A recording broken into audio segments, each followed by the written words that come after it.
곁제약 비밀에 오신 것을 환영합니다. 곁제와 시장의 숨겨진 원리. 1965년 만약 여러분이 S&P 500 지수에 1만 달러를 투자했다면 지금 그 자산은 약 30만 달러가 되었을 것입니다. 분명 훌륭한 수익률입니다. 하지만 같은 돈을 워런 버핏이 이끄는 버크셔 해서회의에 맡겼다면 결과는 완전히 달라졌을 겁니다. 그 1만 달러는 수천만 달러, 우리 돈으로 수백억 원으로 불어났을 테니까요. 이것이 바로 시장 평균을 훨씬 뛰어넘는 장기 복리의 마법입니다. 우리가 워런 버핏을 오마하의 현인이라 부르는 이유가 바로 여기에 있습니다. 하지만 최근 이 투자의 대가가 보내는 신호가 심상치 않습니다.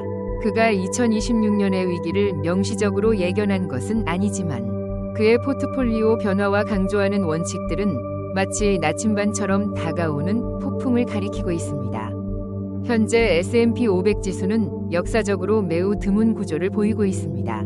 애플, 마이크로소프트, 엔비디아와 같은 상위 10개 기술 기업이 전체 지수의 약 36%를 차지하고 있죠. 이러한 자본 쏠림 현상은 2000년 닷컴 버블 붕괴 직전과 맞먹는 수준입니다. 이 거인들 중 하나만 휘청거려도 시장 전체가 큰 충격을 받을 수밖에 없는 구조입니다. 이러한 비이성적인 시장 과열은 두 가지 구조적 요인에 의해 주도되고 있습니다. 첫째는 패시브 투자의 역설입니다. 수조 달러의 자금이 기계적으로 인덱스 펀드로 흘러들어가며 기업 가치와 상관없이 시가총액이 큰 기업을 무차별적으로 매수합니다. 이는 부익부 빈익빈 현상을 가속화하죠. 둘째는 지난 10여 년간 이어진 초저금리 시대의 유산입니다. 2008년 금융위기 이후 거의 0%에 가까웠던 금리는 투자자들을 주식시장으로 내몰았습니다. 대안은 없다. 티나는 믿음 아래 유동성이 공급되면서 주가는 기업의 펀더멘털과 괴리된 채 치솟았습니다. 이 버블 속에 숨겨진 가장 위험한 뇌관은 바로 신용융자 마진 뎁트입니다. 빚을 내서 주식을 사는 이 레버리지 규모는 2025년 말 기준으로 역사적 고점을 경신했습니다. 이는 닷컴 버블이나 2008년 금융위기 직전 수준에 필적합니다. 마치 거대한 젠가 게임과도 같습니다. 모두가 빚이라는 블록을 더 높이 쌓아 올리고 있지만 작은 충격 하나면 전체 구조가 무너질 수 있습니다. 이런 위태로운 환경에서 버핏의 지혜는 우리의 생존 전략이 됩니다. 그의 첫 번째 원칙은 주식이 아닌 사업을 사라는 것입니다. 주식은 단순한 종이 조각이 아니라 재화와 서비스를 생산하는 기업의 소유권입니다. 버핏은 경제적 해자, 이코노믹 모핫을 갖춘 기업을 찾습니다. 깊은 해자가 성을 보호하듯 코카콜라의 브랜드 파워나 아메리칸 익스프레스의 네트워크 효과처럼 경쟁자로부터 높은 수익을 지켜낼 수 있는 확실한 경쟁 우위가 있어야 합니다. 또한 버핏은 미스터 마켓, MR 마켓이라는 가상의 동업자를 소개합니다. 그는 조울증 환자처럼 감정 기복이 심합니다. 어느 날은 기분이 좋아 터무니없이 비싼 가격에 주식을 사겠다고 하고 다음 날은 우울해져 헐값에 팔겠다고 합니다. 현명한 투자자는 미스터 마켓의 감정에 휘둘리는 것이 아니라 이를 이용합니다. 그가 절망에 빠졌을 때 매수하고 흥분했을 때 매도하는 것이죠. 모든 결정은 시장 분위기가 아닌 기업의 내재 가치에 기반해야 합니다. 버핏의 애플 투자 사례는 그의 진화를 보여줍니다.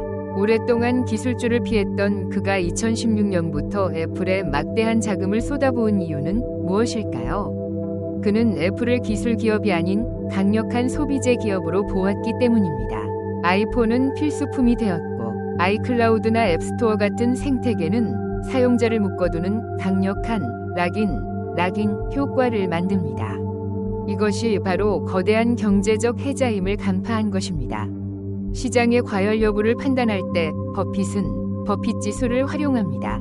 이는 GDP 대비 주식시장 시가총액의 비율을 말하는데 역사적으로 70에서 80% 수준이 매력적인 구간입니다.